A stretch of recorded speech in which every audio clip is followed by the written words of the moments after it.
Howdy y'all, I'm Pig and welcome to a new video. This is a retrospective on the past year of VRChat since EAC was introduced. Now for those unfamiliar, EAC or Easy Anti-Cheat was released on July 26, 2022. This release did add more security measures to VRChat, but at the detriment of removing all forms of modifications to the game. Now, there are still mods that you can add in, but you're more likely to be banned for using them. At the time, many users, including myself, either quit VRChat or at very least displeased with the direction it seemed to be going. But after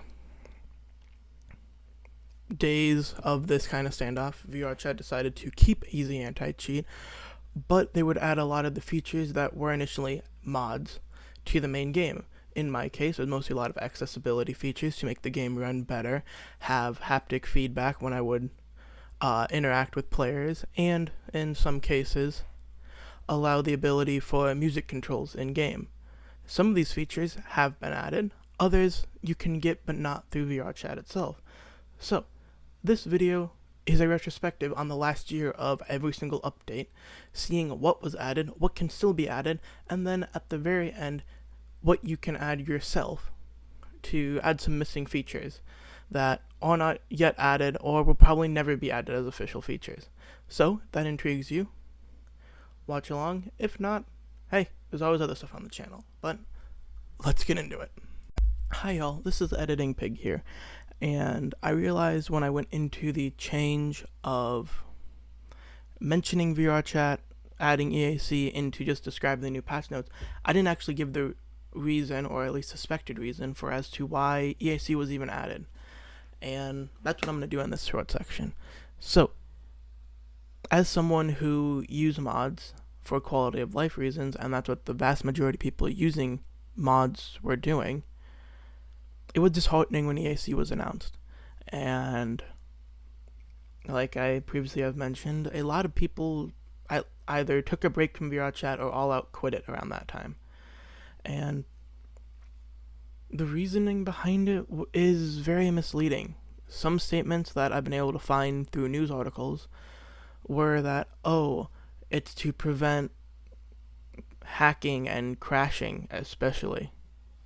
But as someone who was a Questie for quite a while, and someone who plays on PC and has been crashed on both, it is almost never a mod that makes me crash. It is the fact that avatars are uploaded with the specific capabilities to, if they are shown by a user on a specific platform, it'll overload their system and crash the game. That is how most Quest users crash. It is not modding or hacking.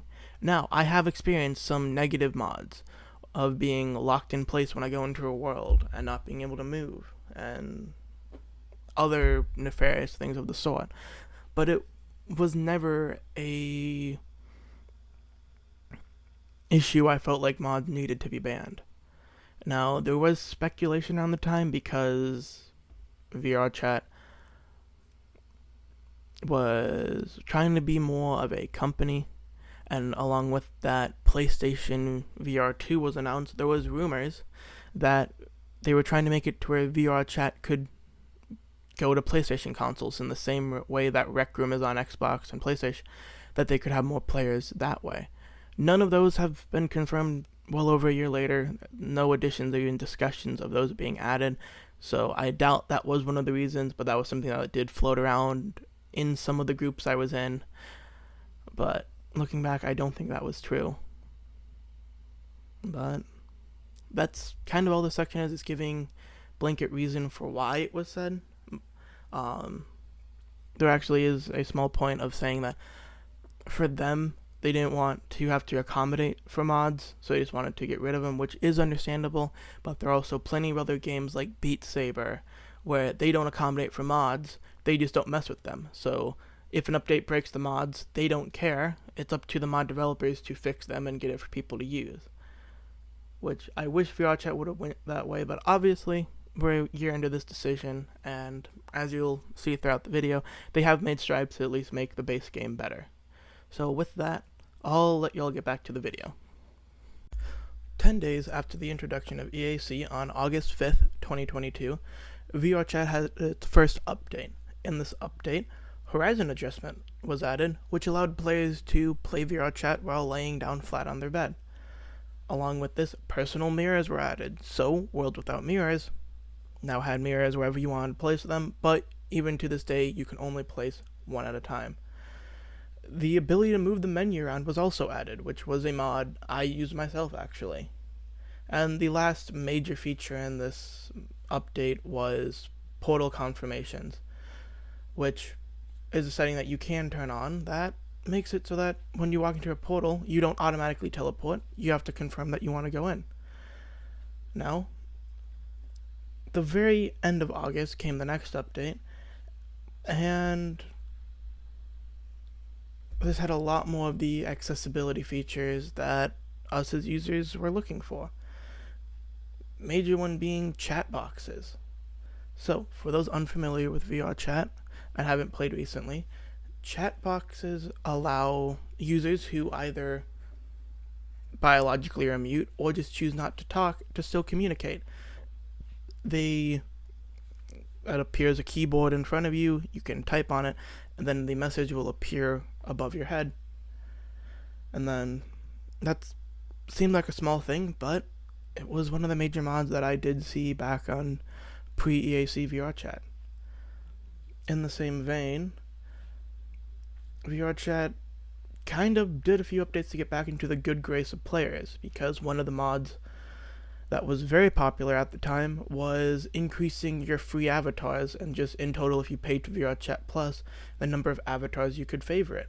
And in this update, VRChat increased the number of avatars you can favorite from 25 to 50 for free, the number of worlds and friends that you could favorite as well, for both free and VRChat Plus subscribers. Also, a big one for people that deal with sensory overload issues is earmuffs. It allows users the ability to set a range around them that, as people get towards the outer and outer rings of the range, it will more quickly diminish the audio instead of the basic system that VRChat uses, so that if you're someone who has trouble focusing on more than one conversation at a time, it automatically mutes in cases or just lowers the volume of people around you. So, besides those features that help a lot with accessibility, a major one that helped with performance was the avatar hiding system, which was the main mod I would use all the time because I ran off of a laptop, so I don't have the greatest system settings.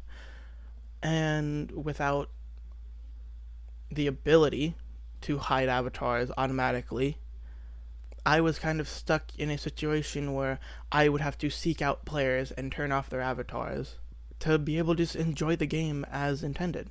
So, with this, it got a lot better, and I was tempted to start coming back at this time, but I also had school starting up, so I got busy with that.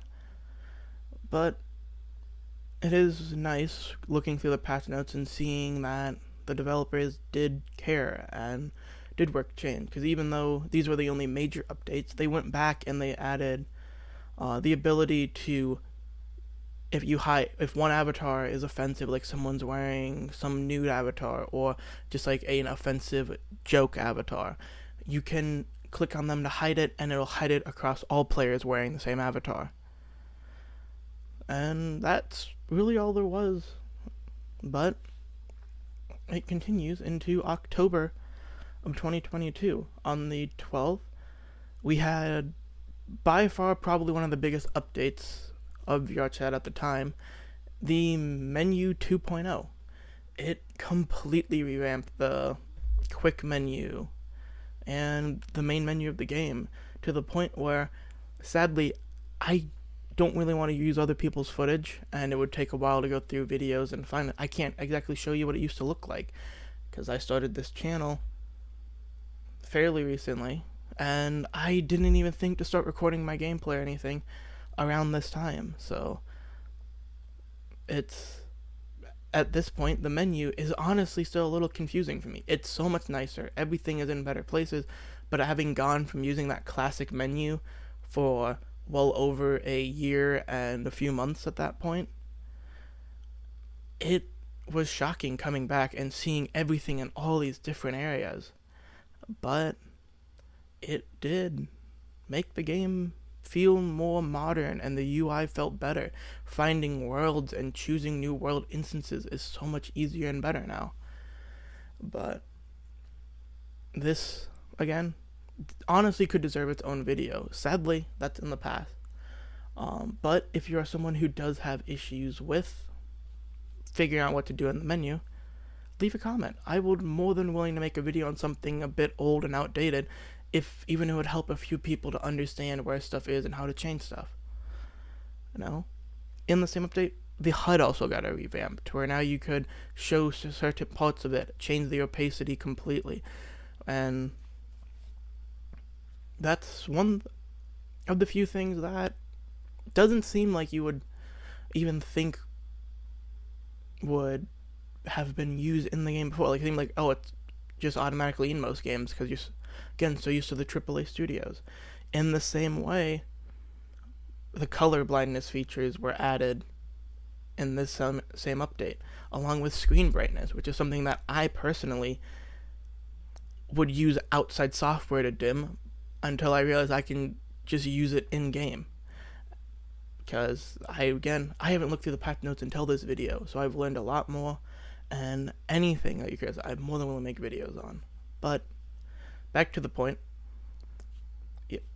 colorblind and grayscale features were added, which is a huge accessibility feature that I know for sure there were mods that did that automatically. And personally, I find it surprising that a game that has been around for so long didn't get these basic features until very recently, when it seems like every other game either that comes out new or even some older ones looking back have these basic features.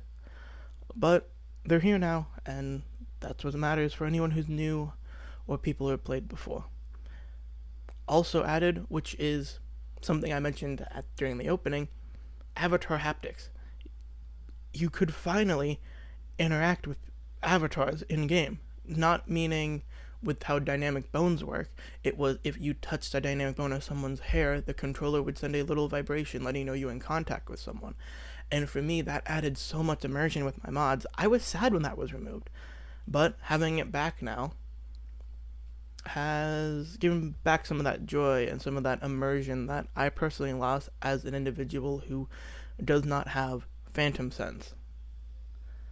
And that's honestly the major updates of October. There is a few minor bits that, a few more fixes, but unless you want this video to be like an hour and a half, 2 hours long, going through every little note, we're not going to be covering those, unless something that fixed a major issue in the game. And that brings us to November. And this is one of the biggest updates for the Quest 2 with VRChat, was hand tracking on standalone, which sadly, because of how Oculus has their has their software set up, the hand tracking is not able to pass through Oculus Link, so it is purely a standalone feature. But as someone who has tested it out and was planning on making a video but scrapped it because it just seemed pretty automatic, it is a fairly decent way of tracking. Now, obviously, you still have some issue with movement, but being able to have full hand control, even better than the index, as long as your hands are in front of your face, that is, because you don't have to do with the thumb placement. It's an amazing feature that hopefully can come to the PC version at some point. Along with this, there is just some minor updates to the game, like chat boxes now making a little notification noise whenever someone sends a message in it to let everyone else know how to have a conversation that an individual is typing. And they also allowed you to do this in-game for the first time, rename your avatar favorites list name. So especially with VRChat Plus, I believe there is 4 sections of favorite avatars that you can have. You can change the names of each of those sections. And we come to the end of 2022, December. And features were released at this time. 2 major ones, in fact, but they weren't really accessibility features. I'm going to discuss them purely because this is a retrospective, but nothing was really, oh, this is helping with any features. But it did add a massive effect for Quest 2 standalone users. OSC was added from the beta into the full version, which I didn't realize it was added I knew it was added, but I didn't realize it was back in December, because the video I had made on how to join the beta and the reason why was recorded back in December, before this update came out. So, I do apologize on the misinformation of, to use full body tracking. You can use full body tracking with OSC at all times, but I did want to slide that little bit in here as an apology for that. But OSC was added, which even now is used for a lot of modifications on VRChat. Well, I say modifications, but add-ons is the better term, that you see all the time in game, that I will discuss at the very end. So, also, groups in their very basic form was added. And for those who are unfamiliar, groups are seen everywhere now, honestly. You go into a lobby, it's just a little part above people's nameplate that they choose to display or not. Some groups are just for people to share interest in common games, some are to give up personality types, and some of them are for less wholesome reasons that I don't think I should discuss on this video. But that's really all that was added. So for 6 months after a near terminal event on the game, where you had so many people switching to Neos and Chill Out VR, it was interesting that, looking back a year later, it feels like so many things changed, but really it was only some minor features that were added. However, those features did heavily change the game, and definitely are being used in unique ways. But at least at this point, at this half a year point, there is definitely some more improvements that can be made, mostly again for backend, and that's why this video kind of matters, because as you'll see as I continue on, sadly, there hasn't been that many accessibility features added. There hasn't been a lot of things to help new players until very recently. And even then, it's not even wide range. It is only a small test of people getting it. But we'll discuss that point when we get there.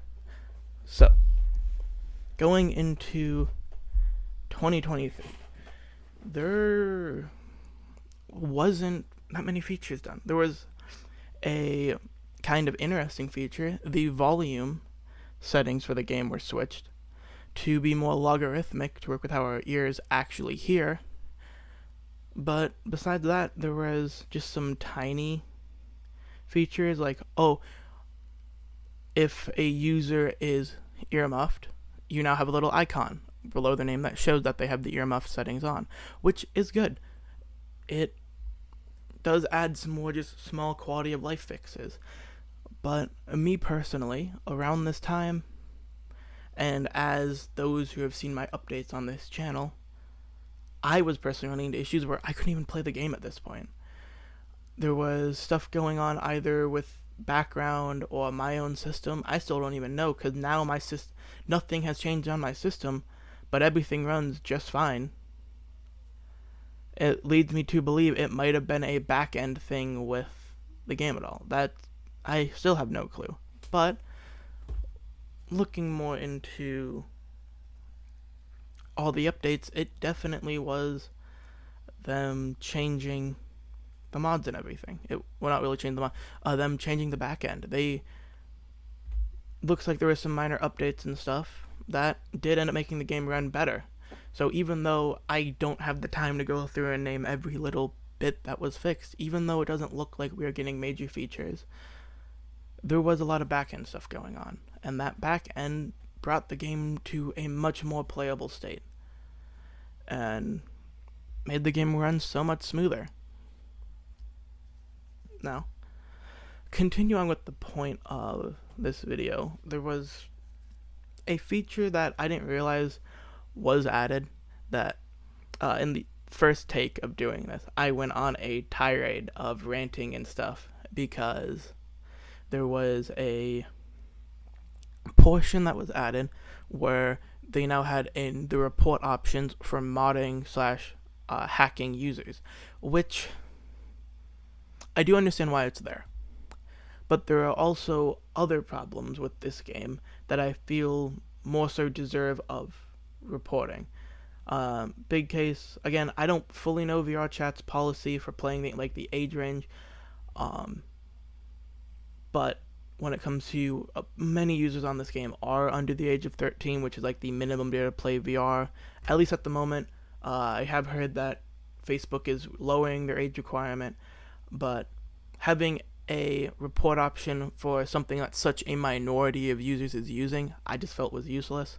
But I literally had to retake this whole video because I got so animated, and I just don't want that to be part of it. But I do want to mention that that was a feature that was added where roughly around this time it looks like mods were getting a reintroduction in a sense, and VRChat cracked down on it hard. So for anyone who is thinking of getting one of these mods, trying to add features to their game, that's not really an option.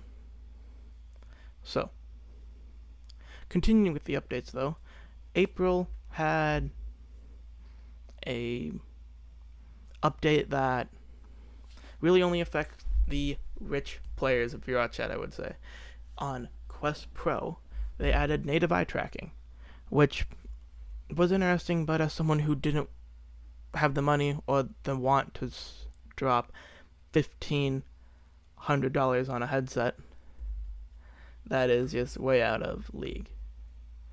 But there were also a bunch of behind the scenes fixes to make the game run better. And that was all for April. Up until May 2nd, there was quite a few major updates to VRChat. The dynamic bone system got an update to now have squishy bones, which, from my understanding, allows the dynamic bone system, which could mimic a blobby effect, to have a more smooth and actual blob and jiggle effect for people who want to make more balloon or plush characters or more NSFW parts of the fandom used it. And also a major one, which I kind of mentioned earlier, guided mode was added, which was designed to give new players a simplified version of the VRChat menu and walk them through on how to learn the ropes of VRChat. Sadly, this feature was said to only be given out to new players, a minority of new players to be exact, and cannot be turned on from users. So I can't provide footage of this or even give a review of it unless I make a bunch of new accounts and hope one of them gets access to it. But that's besides the point.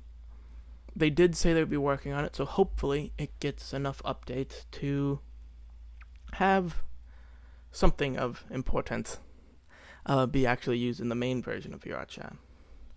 But that was mostly it for May. Now, around this time, there were talks for the newest VRChat version, which is something I've already made a video on, the VRChat mobile update for Android only, and that is mentioned around this time, and that's what most of the VRChat team is probably working on, because it is supposed to be at least their projected time of releasing sometime this month to VRChat Plus subscribers. But there's been no other word on that, so until that point, I will just leave it there, plus the video I already made on it.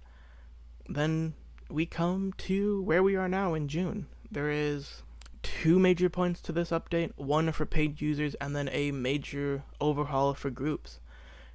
And that's kind of the main point of this update. It was purely making groups even better. Now that you can make group instances to join, be able to have moderation in worlds if it was hosted by a group, to instead of having to vote kick users, you can just have the mod kick someone. It is a great feature and all around great update for groups, and it is deserving of its own video that I do want to make if you guys would be interested in that. The other part that was added was for VRChat Plus subscribers. You can now make custom emojis, and some of them are pretty funny. Some of them a bit offensive, but that's what happens when you have a platform with free speech and allows everything. There is some fun, some offensive part, but all around, there's people trying to have a good time. Now, sadly, that's the last update we have as of recording of this video. Now, this video is being recorded on the 9th of July 2023, so if something comes out after that, that's massive feature. Sadly, this video is already done, recorded, edited, and it's being set to upload on the 26th for the anniversary. So if I happen to miss anything, I'm sorry. But that's really all we have. So that's all for this section of the video. Last part, if you're curious, I'll be discussing some add-ons, but if not, you're more than welcome to head out at this point, and have a good one.